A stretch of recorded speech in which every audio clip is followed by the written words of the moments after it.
वफाकी वजीर बराए मजहबी अमूर चौधरी सालिक हुसैन ने हज पॉलिसी 2025 का ऐलान कर दिया है। सरकारी हज स्कीम के तहत दरख्वास्तों की वसूली 18 नवंबर से 3 दिसंबर तक होगी।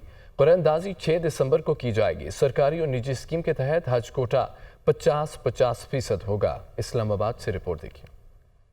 सरकारी हज स्कीम के तहत दरखास्तों की वसूली 18 नवंबर से 3 दिसंबर तक होगी। हज कुरानदाजी 6 दिसंबर को की जाएगी। सरकारी और निजी स्कीम के तहत हज कोटा 50-50% होगा। वफाकी वजीर बराए मजहबी उमूर चौधरी सालिक हुसैन ने हज पॉलिसी 2025 का ऐलान कर दिया। कहा कि हज अखराजात की वसूली 3 किस्तों में की जाएगी। दरखास्त के साथ 2 लाख रुपए जमा कराने होंगे। कुरानदाजी में नाम निकलने पर 4 लाख और बकिया रकम हज पर जाने से पहले जमा कराना होगी। पहली किस्त वापस लेने की सूरत में 50,000, जबकि तीसरी किस्त जमा न कराने की सूरत में 2 लाख रुपए की कटौती होगी। 10 फरवरी के बाद ना जाने की सूरत में बकिया रकम वापस नहीं होगी। वफाकी वजीर का कहना था कि मुकम्मल हज पैकेज 10,75,000, जबकि कम अरसे का हज पैकेज 11,75,000 रुपए का होगा। सरकारी हज स्कीम में स्पॉन्सरशिप स्कीम के तहत 5,000 का कोटा मुख्तस होगा। 12 साल से कम उम्र और बीमार अफराद को हज की इजाज़त नहीं होगी। वफाकी वजीर ने कहा कि पाकिस्तान से जाने वाले मुआमनीन के लिए अरबी ज़बान का जानना लाजमी होगा। पासपोर्ट के इजरा में ताखीर का मामला। डीजी पासपोर्ट ने कायमा कमेटी दाखिला को 15 दिसंबर तक पासपोर्ट बैकलॉग खत्म करने की यकीन दहानी करा दी है। कमेटी को ब्रीफिंग में बताया गया 20 साल पुरानी मशीनें टारगेट पूरा करने की सलाहियत नहीं रखती। फास्ट ट्रैक कैटेगरी में बैकलॉग मुकम्मल तौर पर खत्म हो चुका। इस्लामाबाद से आदत तनोली की रिपोर्ट देखिए। कौमी असम्बली की कायमा कमेटी दाखिला में अरकान कमेटी की तनकीद। डीजी पासपोर्ट ने 15 दिसंबर तक पासपोर्ट बैकलॉग खत्म करने की यकीन दहानी करवा दी। कायमा कमेटी दाखिला का इजलास चेयरमैन राजा खुर्रम नवाज की जेर सदारत हुआ। कमेटी अरकान का कहना था कि लोगों को 10-10 माह से पासपोर्ट नहीं मिल रहे। डीजी पासपोर्ट एंड इमिग्रेशन ने ब्रीफिंग में बताया कि बैकलॉग की बड़ी वजह फंड्स की कमी, पुरानी मशीनों और पेपर्स की अदम दस्तयाबी है। कोरोना के बाद पासपोर्ट की डिमांड में इजाफा हुआ। जर्मनी से नए प्रिंटर्स मंगवा कर काम शुरू कर दिया गया है। ओहदा संभालने पर 15 लाख का बैकलॉग मिला, जो अब 2,20,000 रह गया है।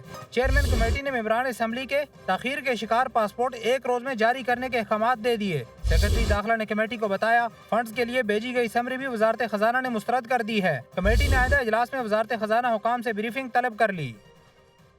कौमी असम्बली की कायमा कमेटी बराए दाखिला ने इस्लामाबाद पुलिस की कारकर्दगी का डाटा मांग लिया। अरकान की जानिब से सख्त सवालात पर आईजी गुस्से में आ गए। चेयरमैन कमेटी बोले कि अगर यूनिफॉर्म न पहनी होती तो इजलास से उठाकर बाहर भेज देता, लेकिन वर्दी पर लगे झंडे की इज्जत की परवाह की है। रिपोर्ट। कौमी असम्बली की कायमा कमेटी बराए दाखिला का इजलास। आईजी की जानिब से इस्लामाबाद पुलिस की कारकर्दगी रिपोर्ट पेश। कमेटी अरकान की आईजी पर सवालात की बौछार। किसी ने पूछा सजा दिलवाने के अदाद शुमार क्या हैं। कोई बोला यहाँ डकैत को 2-4 माह से ज्यादा सजा नहीं होती। तनकीद के जवाब में आईजी इस्लामाबाद बोले पुलिस तो इस्लामाबाद पर यलगार और हमलों को रोकने में लगी रही। चेयरमैन कमेटी ने यलगार का लफ्ज कहने से रोका तो आईजी गुस्से में आ गए। बोले क्या सवालों के जवाब न दूं। चेयरमैन कमेटी बोले आईजी साहब इस वक्त इस्लामाबाद के थानों में जाने से डर लगता है। आईजी बोले सर क्या इस बयान को ऑब्जर्वेशन समझा जाए। चेयरमैन कमेटी ने कहा कि बिल्कुल शहर में आपके बारे में ठीक राय है। चेयरमैन कमेटी बोले मिनिस्टर और सेक्रेटरी साहब भी इस लहजे में बात नहीं करते जैसे आपने की। आपने यूनिफॉर्म न पहनी होती तो मैं आपको मीटिंग से उठाकर बाहर भेज देता। आप हमारी इज्जत नहीं करते, लेकिन हमें आपकी वर्दी पर लगे झंडे की इज्जत की परवाह है। आईजी इस्लामाबाद बोले आप हमारे लिए मोतबर हैं, मेरा बिल्कुल वो कहने का मतलब नहीं था। सूबों को बजट सरप्लस के लिए अहदाफ और IMF को ब्रीफिंग के लिए वर्किंग तैयार कर ली गई है। पंजाब के अलावा दीगर सूबों ने रवा माली साल की पहली तिमाही के दौरान बजट सरप्लस दिया। IMF वक्त मुआशी अहदाफ के जायजे के लिए पाकिस्तान पहुंच गया है। आज से मुज़ाकरात शुरू होंगे। सूबों को बजट सरप्लस के लिए अहदाफ और IMF की ब्रीफिंग के लिए वर्किंग तैयार। IMF वक्त इस्लामाबाद पहुंच गया। दस्तावेज के मुताबिक पंजाब के अलावा दीगर सूबों ने रवा माली साल की पहली तिमाही के दौरान बजट सरप्लस दिया। जुलाई से सितंबर के दौरान पंजाब हुकूमत का खसारा 160 अरब रुपए रहा। जुलाई से सितंबर तक पंजाब हुकूमत की आमदन 866 अरब और अखराजात 1026 अरब रहे। गुज़िश्ता माली साल की पहली छमाही में पंजाब हुकूमत का खसारा 28 अरब रुपए रहा था। वजारत खजाना की दस्तावेज में कहा गया है कि खैबर पख्तूनख्वा ने वफाक को 103 अरब सरप्लस बजट दिया। खैबर पख्तूनख्वा की आमदन 316 अरब और अखराजात 212 अरब रुपए रहे। रिपोर्ट के मुताबिक रवां माली साल जुलाई से सितंबर तक सिंध ने वफाक को 131 अरब रुपए का सरप्लस बजट दिया। जुलाई से सितंबर सिंध की आमदन 568 और अखराजात 437 अरब रुपए रहे। गुज़िश्ता माली साल की पहली छमाही में सिंध ने 19 अरब रुपए का सरप्लस बजट दिया था। जुलाई से सितंबर तक बलूचिस्तान ने वफाक को 85 अरब का सरप्लस बजट दिया। जुलाई से सितंबर तक बलूचिस्तान की आमदन 168 अरब जबकि अखराजात 83 अरब रुपए रहे। पावर सेक्टर के नुकसानात, वसूलियों में नाकामी और गर्दिशी कर्ज के हवाले से वर्किंग तैयार कर ली गई है। वर्किंग पर IMF को भी ब्रीफिंग दी जाएगी। गुज़िश्ता 2 बरसों में डिस्कोस फरोख्त शुदा बिजली के 551 अरब रुपए की वसूली में नाकाम रही है। रिपोर्ट देखिए।